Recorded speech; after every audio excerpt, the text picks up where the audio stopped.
Hey everyone, this is Chef, and in this video, we're going to cover everything you need to know to play Holosmith for the first time in a World vs. World group. This includes basic profession mechanics, build options, synergies, rotation and skill combos, and your role in a larger organized squad. Each of these sections is timestamped, so if you'd like to skip around the video to the parts that you want to see, go right ahead. In groups, your primary goal as Holosmith is to generate high spike damage. Holosmith's potential damage output is some of the highest in the game, but this comes at the cost of poor personal survivability. Let's start by talking about your unique profession mechanic, the Photon Forge, which replaces your weapon skills with a new set of abilities when activated. Using any of these abilities will generate a resource called heat, and when your heat reaches 100, your Photon Forge is deactivated and must be recharged before it can be used again. Normally, your heat decreases when your forge is not equipped, but for the build discussed in this video, we'll be changing that functionality. To start, I'm going to show an example rotation of me in a fight, and then we'll pick apart and discuss each element of the build and how it contributes to this rotation in the rest of the video. Haste forward. No, it's fine. Alright, empowers. I'm pushing down anyway. Fuck it. Veil. 3, 2, 1. Pushing down. Let's go. Walls forward now. Walls forward now. Spike it. And push to the right side. Push to the right side. On the right. Move to the right. Move to the right. Just range forward. We push to the top of the stairs in 3, 2, 1. Pushing to the top of the stairs. Dodging into it. Dodge forward into it. Cleave forward. Stopping right here. Just range forward. Don't pull me. Just range forward on that. Range for that. Ski and bomb feet. Brick roll. Just hold on tag, fucking nuke that, cook that. They pushed, they thought they had the high ground, they didn't know. Convert the downs, convert the fucking downs. Oh no, and again it's all ogre. Oh my fucking god, they're dead. Unfortunate. Beginning with our gear, we'll be using Rifle as our weapon. While Rifle has some inherent risks, with the auto attack chain, Rifle 3 and Rifle 4 being projectiles, Rifle 5 and Rifle 2 are your major contributors to damage, and neither of these are projectile attacks. Rifle 2 is a frontal cone that scales in damage the closer you are to your target, while Rifle 5 is a ground-targeted leap that provides damage, and crucially, evade frames. We'll be using a Sigil of Force and a Sigil of Stamina on this weapon, and while you may be tempted to run a Sigil of Energy for additional dodges and survivability, equipping any of your kits will consume the proc from energy, making it difficult to use reliably. Like all other engineer specializations, Holosmith is unable to weapon swap, so we'll use a Sigil of Bloodlust on our unused weapon to build stacks, and then switch to our primary weapon once we're maxed. On our armor, we'll be using almost full Marauder, but with a handful of Dragon mixed in. The build linked in the comments lists one potential way to do this, but you can use any combination of Marauder and Dragon that you want, as long as your unbuffed critical hit chance is 55%. The rest of your critical hit chance is going to be generated by your traits. For our runes, we can use either Scholar or Dragon Hunter. Scholar's marginally better overall damage, but Dragon Hunter is a cheaper option if you're on a budget and don't have access to legendary runes. Finally, for our relic, Thief is the most straightforward choice for a flat damage increase, but check with your guild or your commander to make sure you aren't expected to use something else, like Isgarin, Speed, or Ceres. In our utilities and traits, we're going to take Medkit, Elixir S, Laserdisc, Flamethrower, and Prime Lightbeam. Medkit and Flamethrower replace your active weapon skills when equipped, giving you access to new abilities that you can swap into and out of. You can use Medkit 3 to cleanse conditions, and Medkit 4 to heal yourself, along with the tool belt skill Bandage Self. This gives you a personal heal on your F1. Elixir S breaks stun and makes you invulnerable for 3 seconds, giving it good defensive and offensive utility. Its tool belt skill is Toss Elixir S, which grants 3 seconds of stealth to allies, useful for breaking targets and focused damage from an enemy group. Laserdisc is a pulsing AoE damage skill, with its duration improved by half if used when your forge is above 50% heat. Its tool belt skill is Blade Burst, which does additional damage and applies bleeding to nearby foes, though these blades are projectiles and can be destroyed or reflected. And Prime Lightbeam is a large damaging beam cast in front of your character, which launches and burns foes that it hits. Prime Lightbeam's target cap works similarly to Scorched Earth on Berserker, in that it's made up of a number of smaller sections that each have their own target cap. This means that in practice, Prime Lightbeam hits much more than 5 targets, and in some cases, it basically doesn't have a target cap. As with Laserdisc, Prime Lightbeam also benefits from being cast above 50% heat. and will burn and deal pulsing damage to foes standing inside of each section. You always want to be over 50% heat when you're casting either Prime Light Beam or Laser Disc because of these bonuses. Your final utility skill is Flamethrower, a second kit skill. Your main source of damage in Flamethrower will be your auto attacks, which hit a cone in front of you, but you can also blast fields with Flamethrower 2, reflect projectiles with Flamethrower 3, and annoy enemies with Blind using Flamethrower 5. For traits, take Firearms 332, Explosives 333, and Holosmith 333. Beginning with Firearms, our minor traits all improve the effectiveness of generating bleed or striking bleeding foes. You generate bleed with a third of your critical hits, your Laserdisc tool belt skill Blade Burst, as well as with each pulse of Laserdisc itself. It's safe to assume that bleed will almost always be applied while you're striking a foe, either from you or another squad member, which means that Holosmith only needs 55% base crit in order to be crit capped in melee range. With no scope, your critical hits also generate fury for your party, helping you chain critical hits together.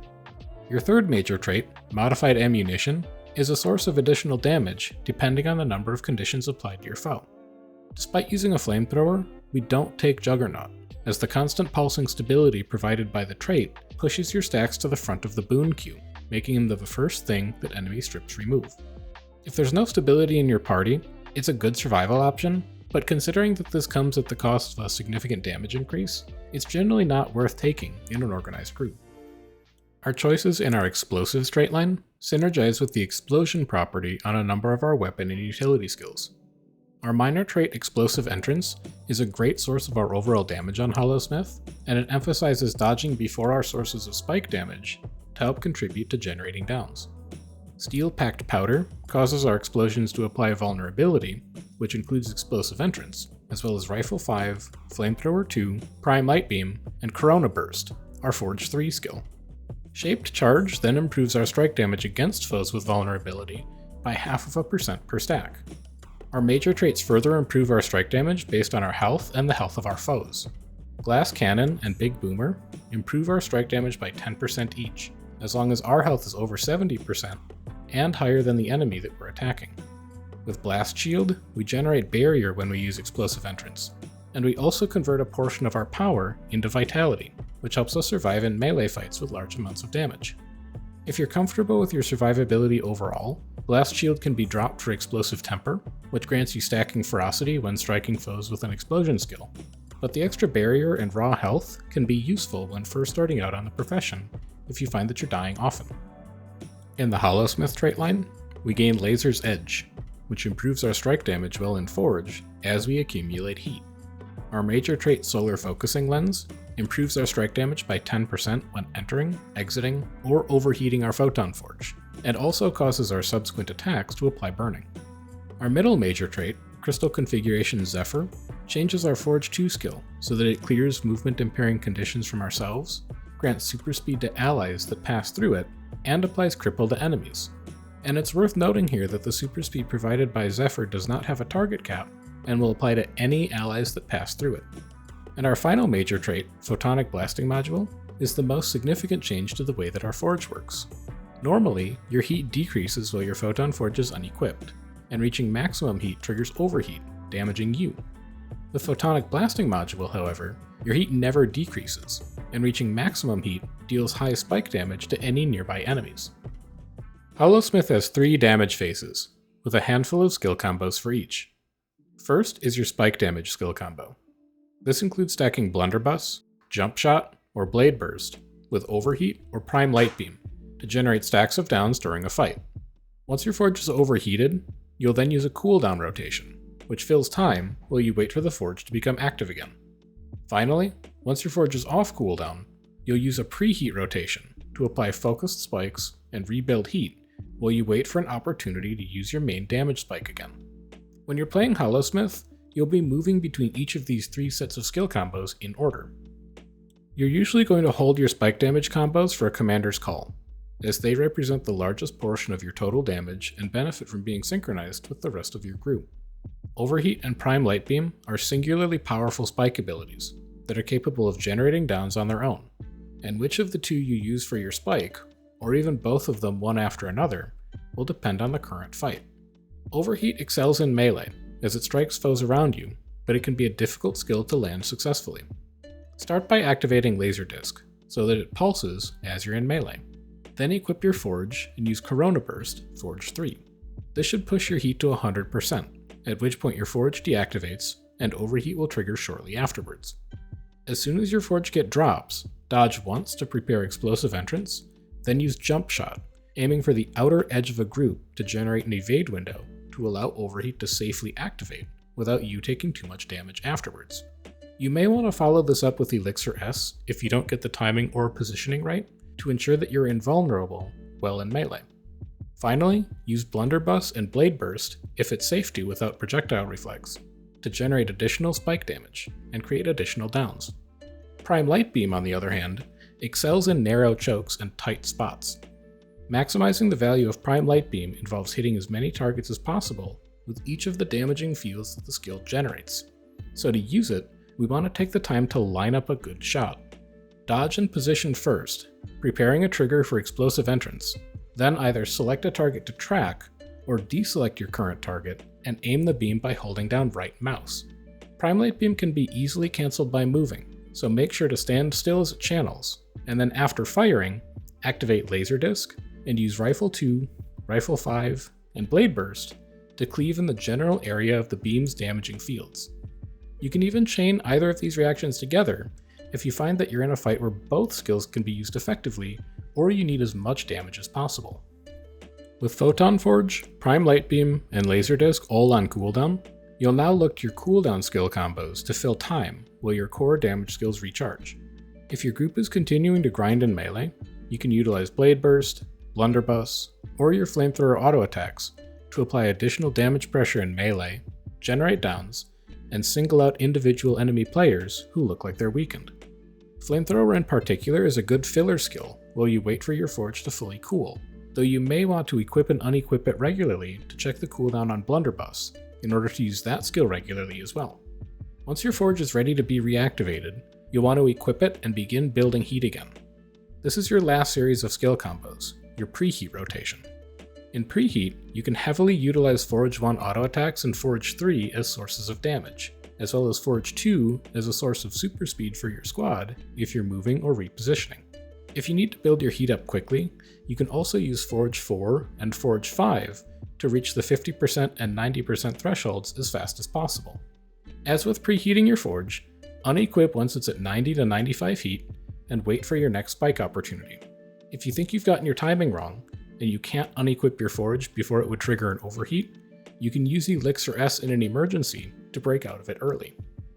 When you're using Holosmith in an organized squad, you want to try and pair it with good support professions that offset its own lack of defensive cooldowns. The barrier that's generated by a profession like Scourge, or Frost Auras from Tempests, make it much easier for Holosmith to get into melee and deal as much damage as possible with overheat. Holosmith also benefits from reliable sources of vigor to dodge more regularly and deal extra damage from Explosive Entrance as a result. Even with the ranged abilities of Rifle, Holosmith struggles to do effective damage outside of melee, and the damage professions that you use alongside Holosmith should be able to compensate for this, applying good melee damage while having some ranged pressure or pulls.